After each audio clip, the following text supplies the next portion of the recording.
안녕하세요. 뉴스와 사람들입니다. 윤석열 검찰이 이재명 대표에 대해 구속영장을 청구했지요. 초유의 야당 대표 소환을 그것도 3번이나 출석시킨 검찰이 언론에 보도된 수많은 천원으로 쓴 소설이 나왔으나 구속영장을 도무지 칠 게 없으니 급기야 작년 12월 정성호 의원이 김용과 정진상을 접견한 것을 지금에 꺼내 증거인멸 가능성이 있다는 엄포를 전개했습니다. 이재명 대표가 접견한 것도 아니고 접견 내용이 언론에 유출된 것 자체가 위법인 것인데 당연 법적 처벌을 받아야 할 사안을 꺼냈다는 것, 그만큼 구속영장을 칠 근거가 없다는 거 아니겠습니까? 그럼에도 불구하고 영장을 친 건 다들 예상했듯 체포동의안이 부결되면서 방탄국회 프레임으로 몰고 가려는 시도가 아니겠습니까? 이로써 정치검사들 입장에선 자기 편들을 무작위로 빨아들이는 대장동 블랙홀에서 어느 정도 출구를 마련했다고 볼 것인데 그 역풍은 이제 시작입니다. 자, 김용민 의원은 이렇게 밝혔지요. 이재명 대표에 대한 구속영장 청구는 결국 정치 집단인 검찰을 구속하게 될 것입니다. 정치검사들이 끝내 패할 것입니다. 무도한 이 정권과 정치검찰에 대해서 반드시 국민적 단죄의 시간이 올 것입니다. 오늘 못하면 내일, 내일 못하면 모레, 모레 못하면 그 다음 날로 할 수 있을 때까지 계속 반드시 끝까지 단죄할 날이 올 것입니다. 라고 밝혔습니다. 김남국 의원도 이렇게 밝혔지요. 헌정사상 처음으로 제1야당 대표에 대한 구속영장이 청구되었습니다. 민생은 나몰라라 오직 정적제거 수사에만 올인한 모습입니다. 입으로는 수사의 공정과 법원칙을 말하지만 지난 9개월 이 정권이 보여준 것은 몰상식과 불공정한 모습뿐이었습니다. 몰상식, 무능, 불공정, 무책임한 정권이 지난 몇 달 동안 수시로 피의 사실을 공표하면서 여론몰이만 하고 있습니다. 혐의를 입증할 만한 직접적인 증거는 하나도 없었습니다. 신빙하기 어려운 번복된 진술과 검찰이 미리 써놓은 시나리오에 깨어 맞춘 카드라식의 전언과 소문만 난무했습니다. 그래도 이재명 대표는 검찰이 출석을 통보할 때마다 제 발로 걸어서 출석했습니다. 뻔히 보이는 정적을 제거하기 위한 정치 수사였지만 떳떳하기에 당당하게 국민 앞에 섰습니다. 증거인멸 및 도주 우려는 전혀 없고 혐의도 그 실체가 없습니다. 그럼에도 헌정사상 처음으로 제1야당에 대한 구속영장을 청구했습니다. 명백한 정적제고용 정치영장입니다. 정치보복, 정치제거를 위한 체포동의안은 마땅히 부결돼야 합니다. 라고 밝혔습니다. 자, 이재명 대표에 대한 체포동의안 부결은 당연한 것이고 이런 정치검찰의 망동을 제압할 제대로 된 한방이 있어야겠지요. 그러니까 구속영장 청구 받고 한동훈 탄핵이다 이겁니다.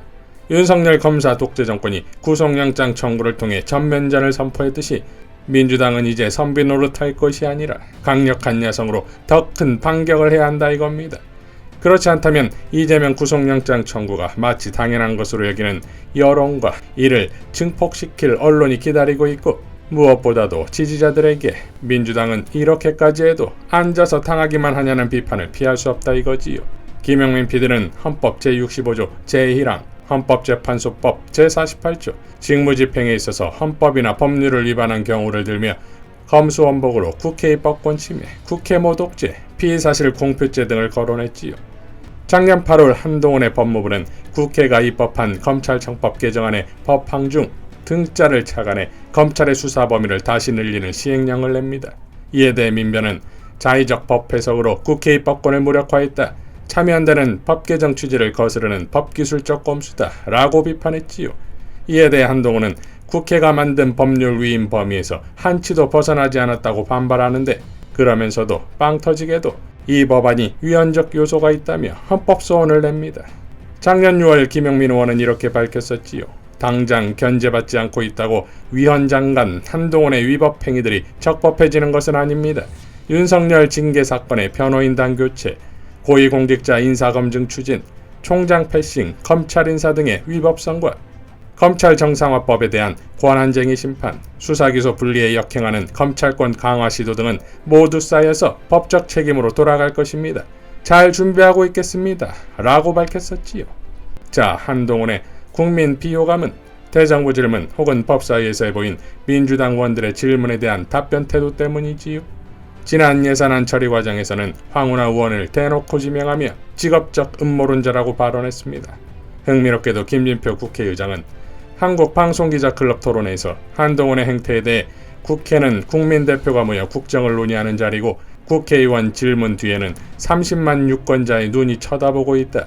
이를 고려할 때 국회의원 개인에 대한 답변이기 전에 국민에 대한 답변이라는 점에서 본인이 스스로 판단에 고칠 필요가 있다라고 발언했지요.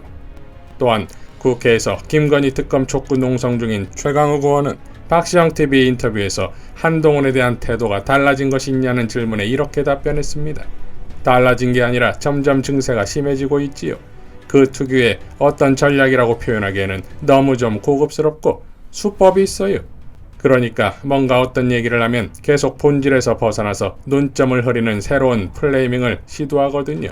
그게 제가 전에 한번 법사위에서 지적한 바가 있는데 검사 생활을 오래 한 사람들한테 있는 직업병.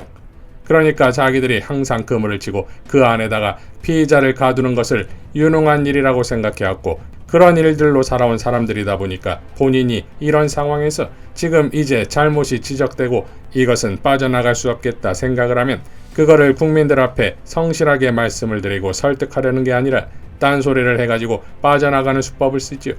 그리고 또 그렇게 하는 과정에서 국회에 이제 막무가내로 그냥 앉아서 악쓰는 사람들을 의지하면서 그러고 있는데 참 보기 안 좋은 모습이고 사실은 국회의원들이 여러분들이 보시기에 좀 한동훈 장관에게 왜 시원하게 질타하지 못하느냐라고 답답해하시는 분들도 많이 있는데 그게 이런 공식적인 자리에서 장관이라는 타이틀을 달고 있는 사람의 언행이 저런 수준이었던 적이 없었거든요. 그러니까 생각지도 않았던 일을 눈앞에서 지금 보니까 기가 막히고 어이가 없어서 사람들이 사실은 제대로 말씀을 못하시는 면도 있어요. 답답하시겠지만 이런 것들이 또 본인 입장에서는 그게 정치적으로 굉장히 득점이 되고 플러스가 된다고 생각해서 나름 또 더 증세가 심해지는 것 같아서 언젠가 한번 큰 코 다칠 날이 올 것이다 라는 말씀을 확실히 드리겠습니다 라고 일갈했습니다.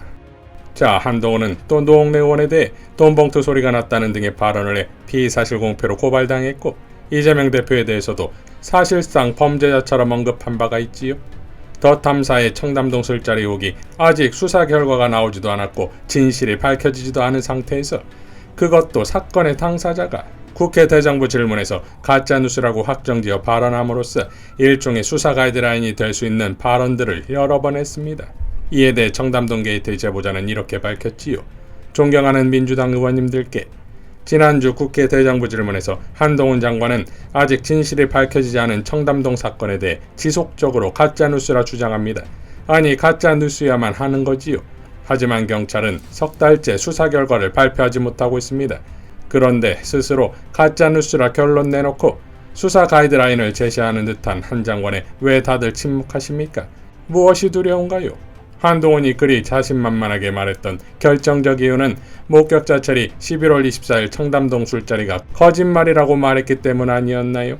하지만 첼은 12월 3일 더 탐사 권지현 기자에겐 한 장관이 무서워 진실을 말하지 못했다. 12월 30일 트위터 스페이스에선 공익 제보자는 본인이 돼야 한다. 때가 되면 진실을 밝히겠다고 말한 건 알고 계시나요?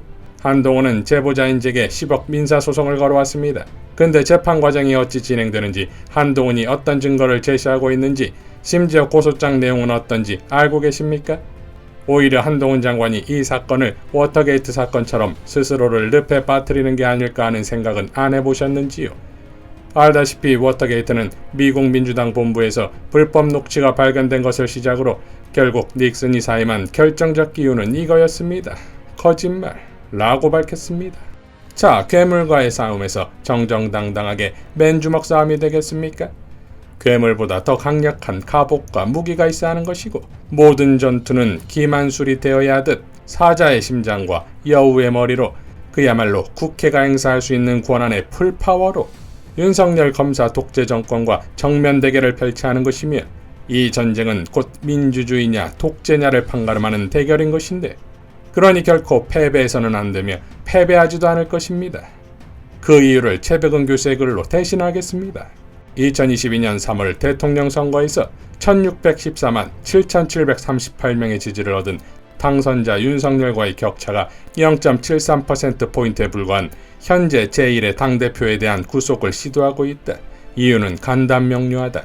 정치인 이재명은 이 땅의 특권층 카르텔이 누리는 특권을 해제하고 국민의 진짜 주인인 나라를 만들겠다고 주장하고 있기 때문이다. 자신들만이 대한민국의 주인이라고 생각하는 특권층이 이재명을 죽게 하는 이유다. 이재명과 그의 지지층은 민주당 정권이 정권 재창출에 실패한 이유가 민주주의 강화에 실패했기 때문이라는 인식을 공유하고 있다. 특권을 해체함으로써 반칙이 없는 사회에 대한 열망은 일반 국민의 염원이다. 그런 세상만이 우리 자녀들이 희망을 가질 수 있고 대한민국의 지속 가능성을 보장해주기 때문이다. 이재명 죽이기 프로젝트는 실패한다. 가짜 언론들에 의해 정의의 여신으로 포장되어 있지만 국민은 그들이 편향된 21세기형 인간백정이라는 사실을 알기 때문이다.